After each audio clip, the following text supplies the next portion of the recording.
Hi guys, it's Sarah with Grassroots Evolution, and I'm here today to bring you a monthly message for the sign of Scorpio for April 2020. I apologize guys that it was so late, but it's here. Better late than never, right?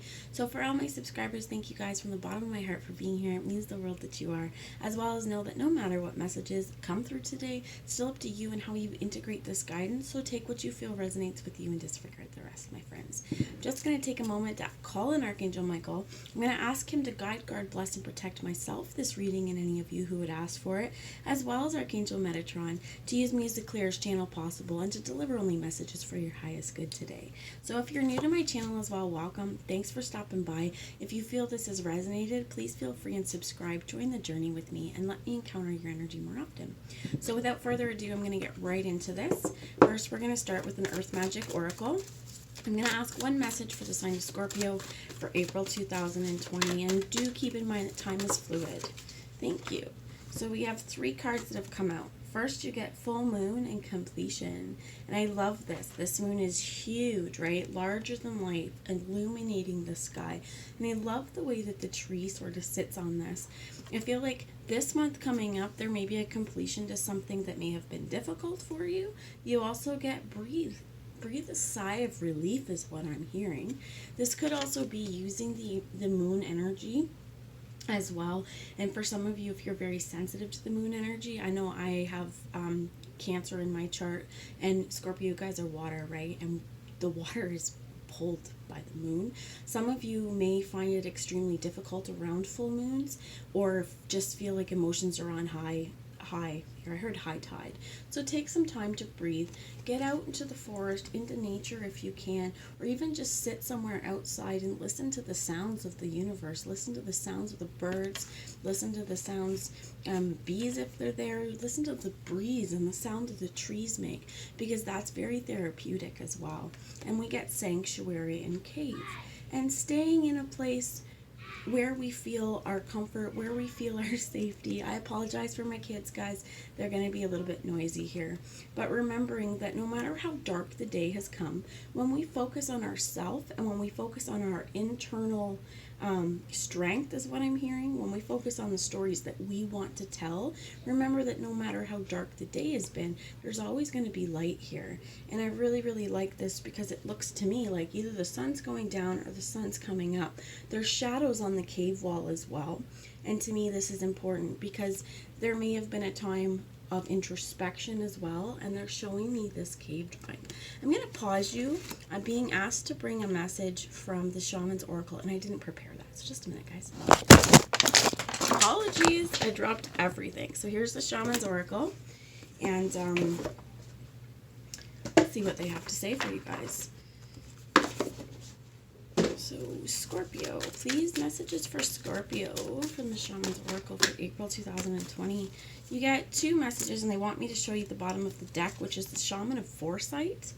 For some of you, with the completions and with this full moon, whatever's been changing, for some of you, it's asking you to know and to keep foresight in mind, to know that we're not just looking at what's right in front of us, we're looking further down the line. So let's see here what messages came out. You have the Shaman of Tradition and the Dancer of Frustration. Now, I'm not reading reversals, but this was in the reverse, so I feel like as well, there may have been, maybe you go against the grain, right? Maybe whatever, see what the Shaman of Tradition has to say first of all. Because I feel like whatever your frustrations have been, whatever situation has been hard for you, Spirit's really asking you to pay attention to the mark that you leave and what you can do. I'm drawn to this hand, and if you can see this hand, there's 2 handprints, and this one's in dark, kind of shadowy energy, whereas this one's fully illuminated. So remembering as we move through whatever energies that we have as well, to remember that we're setting, first off, examples, but we're setting motion forward for our futures. So first I'll read you the Dancer of Frustration. That's the one, oh no, it was Tradition, the Shaman of Tradition. Well, the Shaman of Foresight's right here. So It enables us to find the way towards our own destiny. It takes us safely past obstacles or traps, beyond stormy seas, into calmer waters. For our ancestors, the ability to imagine what might happen next would often have meant the difference between life and death. In our own lives, the shaman of foresight means being prepared for every eventuality. The shaman of foresight helps us to work on our expectations so that we are ready for whatever life throws at us. The card shows the handprint enclosed in a cage. Yes, it is kind of in a cage if you see it scratched up here. Foresight shows us how we may avoid such captivity in the first place. And I feel like this is this frustration, right? The dancer of foresight. How can I avoid keep myself getting frustrated? Especially if some of us are feeling like we're stuck in captivity, if we're feeling a little bit cabin fevered, or, getting a little bit squirrely because, our freedom here, it's not that we don't have freedom, but I think a lot of us are starting to realize things that we may have taken for granted. And now this is, if I feel like, even being able to get out, to be able to go for a walk, this is something you can do. You can breathe, and kind of in yourself, if you know that there's behaviors, if there's patterns, and you feel like for this tradition, this may even be for you and your own traditions, or if there is traditions that, like birthday parties, a lot of us for Easter, if you're celebrating Ramadan, it's a lot different right now than it has been, right? So this is, I feel like, looking at things a little bit differently and realizing as well that we create our own traditions. So if something is different than it has been, rather than being frustrated and feeling caged because I can't follow what I normally would do, I can't go to church, I can't go to mosque, I can't pray in the house of the Lord. You have that within you, first off, sorry if that's for some of you, but for others of you as well, this is also knowing that just breathe. Connect with spirit right there. And as well, the shaman of tradition, I am still going to read it because I'm still being asked to for you. The tradition underpins so much of our lives, yet we are often cavalier with it. A tradition can be anything from an ancient ritual such as the midwinter fire or dancing around the maypole to the morning routines that prepare you for the day ahead. Either way, it is part of the fabric of what makes us human. The shaman of tradition draws on the deep-rooted customs of the land and uses them to fuel our spiritual quest for knowledge. This shaman reminds us that we should never ignore tradition, which is often a vehicle for ancestral wisdom and can offer us vital clues about who we are. So the interpretations here. Valuing established patterns, acknowledging the past, accepting the shaping power of tradition, deep memory, reassessing paths, recognizing tradition in daily lives. For some of you as well with this breath, this could be setting in motion a daily exercise plan, a daily meditation plan, or even if you don't want to use those words, just a few moments where you can sit alone and breathe. But making it a day-to-day thing so that knowing with our shaman of foresight, nothing lasts forever, right? How can I release myself from the confines of this cage? Right? How can I release myself? First off, by seeing the confines of this cage as sanctuary, as well as knowing that traditions are something that we create. They're culturally created, and we may learn from the past, but we have the ability to set in motion new traditions, new routines every day. And this is also something that can help kind of clear some frustrations for us. If there's frustrations because we can't, move about the way that we have, well, this is where, how can I move now, and how can I create new traditions? So I'm going to bring one message here from the Sacred Rebels Oracle for Scorpio, please. Wow. So this one popped out, which is the Sacred Fool. And then this one flew over, which is Legacy of Light. And to me, this is also the shaman of tradition, right? We can learn so much from the traditions that we honor and our ancestral knowledge that's carried down.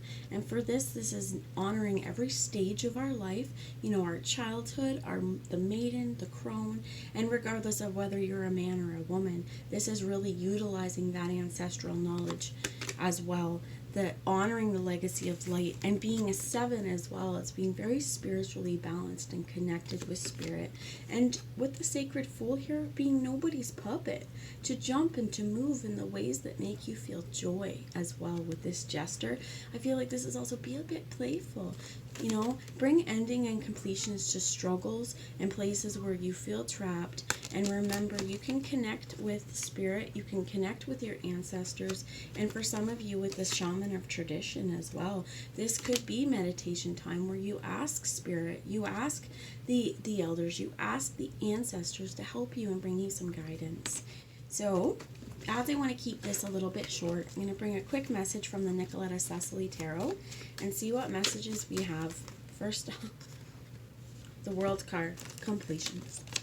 And this is drawing a close to an old way of thinking, an old world, an old way of being. Tell me about the World card. Cycles, old cycles of thinking, old cycles of being fearful, old cycles of being frozen in fear, of feeling left out. Thank you. And we also have the Queen of Pentacles here. So this could be an earth sign, but this could also be needing to nurture yourself in the physical. Needing to bring completions to the places where have hurt your soul, will have felt you trapped, right? If you look at her in the snow globe, she's looking like she's trapped too. But we can change our way of thinking. We can change our own ways of being as well. And this is the shaman of foresight, that if we can't move right now, right? Just because we can't maybe move right now and we can't start up new business ventures, or we can't do things, we feel like we can't. I feel like this is asking as well, think about it a different way. How can you nurture yourself? How can you nurture your pentacles? How can you nurture your business? How can you nurture,